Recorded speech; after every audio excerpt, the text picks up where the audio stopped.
तो स्वागत है आप सभी नेटवर्कर्स का मेरे इस चैनल में, जिस चैनल के मदद से मैं आप सभी तक डायरेक्ट सेलिंग की कुछ जानकारी और रोचक तथ्य लाता रहूँगा।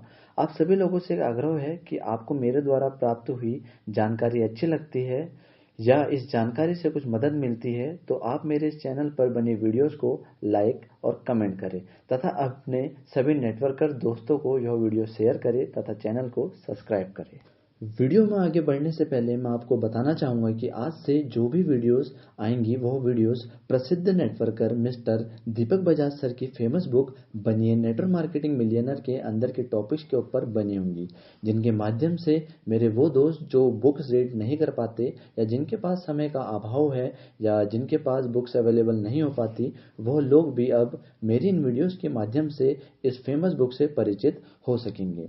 तो स्टार्ट करते हैं वीडियो। इस वीडियो में एक फेमस नेटवर्कर का डायरेक्ट सेलिंग इंडस्ट्री का एक्सपीरियंस आपको जानने को मिलेगा। इस बुक में स्टार्टिंग में सबसे पहले यह बताया गया है कि यह पुस्तक हर उस मनुष्य को समर्पित है जिसके सपने हैं और जो अपने सपनों को असलियत में बदलने के लिए सब कुछ करने को प्रतिबद्ध है। इसी के साथ साथ बुक में आगे बढ़ते हुए हमको ये जानने को मिलता है कि दीपक बजाज सर की नेटवर्क मार्केटिंग की यात्रा कैसी रही। इस टॉपिक पर वीडियो बाद में बनाएंगे क्योंकि वीडियो थोड़ा लंबी हो जाएगी। उसी के साथ साथ आगे बढ़ते हुए बहुत ही प्रसिद्ध महिला जिसका नाम हर किसी ने सुना हो। अब नाम बताने से पहले मैं ये बताना चाहूँगा कि उन्होंने जो उनके शब्द थे उस बुक में किस तरीके से आए और वो किस तरीके से रोल निभाते हैं हमारे इस बिजनेस के लिए। तो उन्होंने बोला है कि मैं वह सब कुछ कर सकती हूँ जो आप नहीं कर सकते। दोबारा से सुनिएगा, उन्होंने बोला है कि मैं वह सब कुछ कर सकती हूँ जो आप नहीं कर सकते और आप वह सब कुछ कर सकते हो जो मैं नहीं कर सकती और हम दोनों मिलकर महान चीज़ों को कर सकते हैं। और वही चीज़ इस बिजनेस में है, हम साथ में मिलकर जो चीज़ें कर सकते हैं वह हम अकेले नहीं कर सकते। साथ ही साथ दीपक बजाज सर इस बुक में बोलते हैं कि मैंने यह देखा है कि यह बिजनेस करना आसान है, पर बिजनेस को करने का निर्णय लेना और अपने सपनों को पूरा करने की जिद्दोजहद करने के लिए प्रतिबद्ध होना बहुत कठिन है। इसी बुक में आगे बढ़ते हुए इस भाग में हम जानेंगे कि नेटवर्क मार्केटिंग इंडस्ट्री के स्कोप, भविष्य और उसके आंकड़े तथा इससे मिलने वाले लाभ और बिजनेस के इर्द गिर्द की बहुत सारी बातें देखेंगे। आइए मिलकर पता लगाते हैं कि आप लोग इस बिजनेस की ओर क्यों खींचे चले आते हैं और कौन से काम हमें सफल और असफल बनाते हैं तथा आज बहुत सारे लोग इस इंडस्ट्री को डायरेक्ट सेलिंग, नेटवर्क मार्केटिंग, व्यक्तिगत फ्रेंचाइजी एवं कंज्यूमर डिस्ट्रीब्यूशन सिस्टम भी कहते हैं। इस प्रणाली में उत्पादों या सेवाओं का डिस्ट्रीब्यूशन उपभोक्ताओं के नेटवर्क के जरिए होता है और इसमें जब उपभोक्ता उत्पाद का इस्तेमाल कर संतुष्ट हो जाता है तो वो अन्य लोगों को भी इसके प्रयोग करने की सलाह देता है। कुछ लोग इसमें सीरियस बिजनेस के रूप में लेकर डिस्ट्रीब्यूटर बनकर काम करना शुरू कर देते हैं तथा कुछ लोग उपभोक्ता ही बने रहते हैं। आइए अब जानते हैं डायरेक्ट सेलिंग या नेटवर्क मार्केटिंग के इतिहास और वैश्विक परिप्रेक्ष्य के बारे में। यूँ कहे तो डायरेक्ट सेलिंग बिजनेस अमेरिका में करीब सन 1930 में शुरू हुआ और अपने विभिन्न गुणों एवं लाभ के कारण धीरे धीरे संसार में फैल गया। फिक्की ने 5 दिसंबर 2017 को ease of doing business in India नामक एक रिपोर्ट पेश की थी जिसमें बताया गया है कि विश्व भर में डायरेक्ट सेलिंग इंडस्ट्री ने वर्ष 2016 में 18,356 करोड़ अमेरिकी डॉलर का कारोबार किया और पूरे विश्व में करीब 10.7 करोड़ डायरेक्ट विक्रेताओं को पार्ट टाइम रोजगार दिया। दुनिया के 10 प्रमुख देश जहां डायरेक्ट सेलिंग का कारोबार सबसे ज्यादा होता है उनमें सबसे पहला नाम अमेरिका का है, फिर चीन, Japan, Korea, Brazil, Germany, Mexico, France, Malaysia और यूके जैसे देशों का नाम है। दुनिया के कुल डायरेक्ट सेलिंग बिजनेस का 78% इन्हीं देशों से आता है। अब जानते हैं कि डायरेक्ट सेलिंग का भारतीय परिप्रेक्ष्य। भारत में डायरेक्ट सेलिंग कई सालों से चल रही है और आज भी चालू है। हमारी जानकारी के अनुसार डायरेक्ट सेलिंग या नेटवर्क मार्केटिंग का आधुनिक प्रारूप भारत में करीब 80 के दशक के बीच में शुरू हुआ था। कुछ बड़े अंतर्राष्ट्रीय प्लेयर्स भारतीय मार्केट में 90 के दशक में आए थे।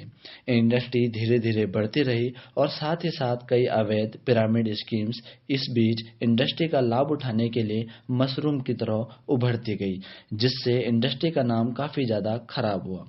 पिछले कुछ सालों में बहुत से इंडस्ट्रीज बॉडी और सरकारी एजेंसियों ने मिलकर एक सकारात्मक माहौल पैदा करने की ओर एक मजबूत रेगुलेटरी फ्रेमवर्क बनाने की कोशिश की ताकि भारत में इस इंडस्ट्री को अपार वृद्धि मिले, जिसमें फिक्की इस संदर्भ में महत्वपूर्ण भूमिका निभा रहा है और इस इंडस्ट्री से संबंधित कई रिपोर्ट्स फिक्की की वेबसाइट पर भी उपलब्ध है। सरकार ने वर्ष 2016 में डायरेक्ट सेलिंग को लेकर गाइडलाइंस जारी की और तब से इंडस्ट्री को काफी ज्यादा फायदा हुआ है। फिक्की और केपीएमजी ने हाल फिलहाल की रिपोर्ट से पता चलता है कि डायरेक्ट सेलिंग में रिटेल सेल्स वर्ष 2025 तक करीब 64,500 करोड़ रुपए तक पहुंच जाएगी और इससे करीब 1.8 करोड़ भारतीयों को स्वरोजगार भी मिलेगा, जिसमें 7% महिलाएं होंगी। भारत में नेटवर्क मार्केटिंग इंडस्ट्री का स्वर्ण युग अभी शुरू ही हुआ है और इसमें सभी लोगों के लिए काफी अवसर भी उपलब्ध है, जिसमें आज हमें ये देखने को मिलता भी है कि महिलाएं इस इंडस्ट्री में काफी ज्यादा ग्रोथ हासिल भी कर रही है। आइए अब जानते हैं कि डायरेक्ट सेलिंग बिजनेस आपको क्या दे सकता है। लोग डायरेक्ट सेलिंग बिजनेस में बहुत सारे कारणों से आते हैं। आपका चाहे जो भी मुख्य कारण है, आप अगर एक बार इस बिजनेस को सफलतापूर्वक सही आधारशिला और सिस्टम के साथ बना लेते हैं तो एक साथ कई सारे लाभ पा सकते हैं, जिसमें से मुख्य लाभ जो है वो आपके सामने मैं रखने जा रहा हूँ। सबसे पहला, अतिरिक्त आय एवं आय का दूसरा स्रोत। दूसरा, आपका वित्तीय आजादी।